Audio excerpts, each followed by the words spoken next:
အားလုံးပဲမင်္ဂလာပါကျွန်တော်ရဲ့အမျိုးရီဒီနေ့ထွက်ကနမ်းမှာကျွန်တော်ရဲ့အမာကြီးကလွဲချော်သွားပြီမယ်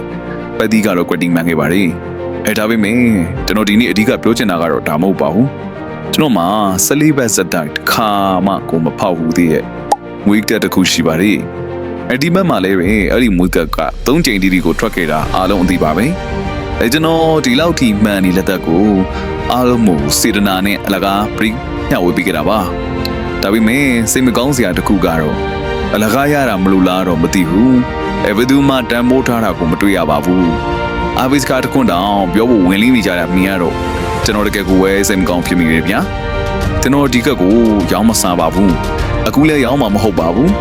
ဒါပေမဲ့တန်ဖိုးမထားတဲ့သူတွေရဲ့ကြားထဲမှာတော့ကျွန်တော်ရဲ့စေတနာတွေကိုခြုံတိကျွန်တော်ပါဘူး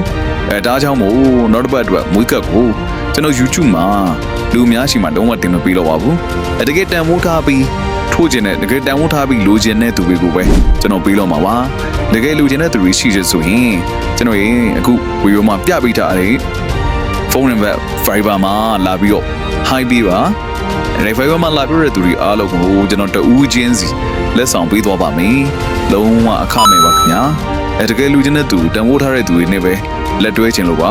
အားလုံးကိုကျေးဇူးတင်ပါတယ်